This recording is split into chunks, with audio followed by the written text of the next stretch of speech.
تمہارے آنسو جو تمہاری روح میں اترتے ہیں ہر کسی کو دکھائی نہیں دیتے، وہ اللہ پاک دیکھتا ہے۔ وہ تمہاری تکلیف سے بے خبر نہیں ہے، تم نہیں جانتے۔ اللہ پاک تو اتنا کریم ہے کہ ایک بھی سسکی کا صلہ ضائع نہیں ہونے دیتا۔ پھر کیسے ممکن ہے کہ وہ تمہاری قربان کی گئی نیندوں سے بے خبر ہو؟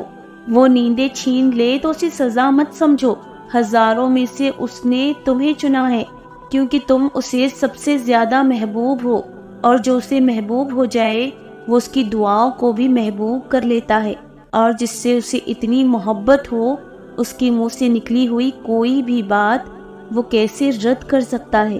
یہ دنیاوی محبتیں تو تمہاری آزمائش کرنے آتی ہیں کہ تم حقیقی محبت سے کتنے قریب ہو، اور جب تم صبر کے ساتھ اس کی رضا میں راضی رہتے ہو تو وہ بھی پھر تمہیں تمہاری من پسند چیز پلک جھپکتے واپس لوٹا دیتا ہے۔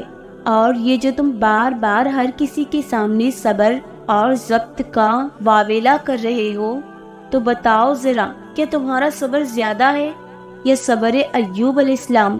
تم جو اس آزمائش کی گھڑی میں دنوں اور سالوں کا حساب رکھے ہوئے ہو، تو بتاؤ ذرا، کیا تمہاری آزمائش زیادہ طویل ہے یا حضرت یعقوب علیہ السلام کی، جب انہوں نے حضرت یوسف علیہ السلام سے جدائی پائی؟ تم کہتے ہو تم نے یہاں اس مقام تک پہنچنے کے لیے ان گنت قربانیاں دی، تو کیا تمہاری ایک بھی قربانی حضرت ابراہیم علیہ السلام کی قربانی کا نعم البدل ہے؟ جو اللہ کو دنیا سے پہلے رکھتا ہے، اللہ بھی پھر اسے دنیا سے پہلے رکھتا ہے۔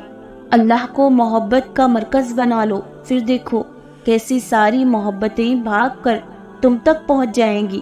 اللہ ہی محبت کا پہلا اور آخری حقدار ہے، بیچ کی ساری محبتیں تو بس چند لمحوں کی کہانیاں ہیں۔ جب تمہارا یقین تمہاری دعاؤں کا تسلیل ٹوٹنے نہیں دیتا، تب اللہ پاک بھی تمہاری چاہت کو معجزوں سے جوڑ دیتا ہے۔ وہ تو قبولیت کے امکانات تب بھی رکھتا ہے جب تمہاری نظروں میں تمہاری کہانی مکمل ختم ہو چکی ہوتی ہے۔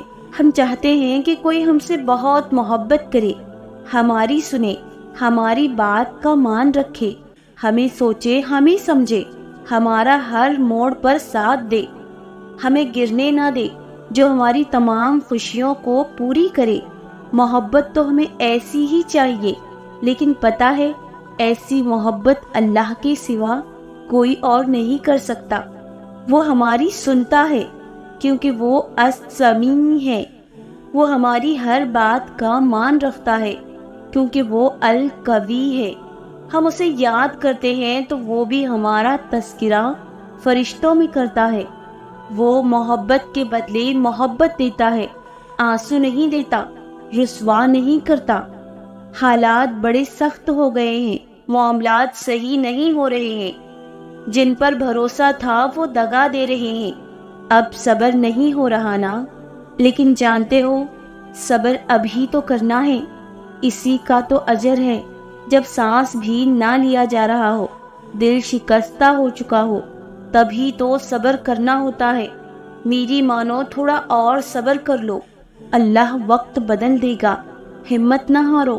وہ کہتا ہے کہ میں اپنے بندے کو تنہا نہیں کرتا، تو بس یقین کے ساتھ صبر کرو۔ کبھی اللہ سے محبت کا اظہار کیا ہے؟ کبھی اللہ کو بولا ہے کہ یا اللہ مجھے آپ سے بہت محبت ہے؟ کبھی اللہ کو بولا ہے کہ آج میں نے آپ کو بہت یاد کیا؟ ہم لوگوں کے پیچھے تو بھاگتے ہیں، لوگوں کو تو ہم یہ سب کہتے رہتے ہیں، مگر اللہ سے نہیں کہتے۔ ہم اپنے آپ میں اتنا گم رہتے ہیں کہ ہم اللہ کو بھلا دیتے ہیں۔ شاید اسی لیے اقبال نے کہا ہے، نماز بھی پڑھتے ہیں تو پھر سے گناہ کرنے کے لیے، اور ایک اللہ ہے جو ہمارے انتظار میں ہوتا ہے کہ میرا بندہ کب آئے گا مجھ سے باتیں کرنے۔ وہ دن میں 5 دفعہ ہمیں بلاتا ہے، اس کی پکار پہ بھی ہم نہ جائیں تو بھلا ہم اپنی زندگیوں میں سکون کہاں سے پائیں گے؟ جن کا ملنا دعاؤں سے بھی ممکن نہیں ہوتا، اللہ پاک ان کے لیے تہجد کو وسیلہ بنا دیتا ہے۔ انسان کا سب سے بہترین دوست اللہ ہے، جو مشکل ہو یا آسانی، رات ہو یا دن، کبھی بھی کہیں بھی کسی بھی حال میں اکیلا نہیں چھوڑتا۔ روٹھتا ہے تو بہت جلدی مان بھی جاتا ہے، کبھی رسوا نہیں کرتا، ہمیشہ ساتھ رہتا ہے، ہمیشہ ساتھ دیتا ہے۔ اور اللہ سے دوستی کے بعد پھر ایک وقت ایسا آتا ہے جب آپ کو تنہائی سے ڈر نہیں لگتا، اکیلا رہنا برا نہیں لگتا، آنکھوں میں لوگوں کی وجہ سے آنسو نہیں گرتے، ہونٹوں پہ ہر وقت مسکراہٹ رہتی ہے، ہم سے کوئی بات کرے یا نہ کرے دل مطمئن رہتا ہے،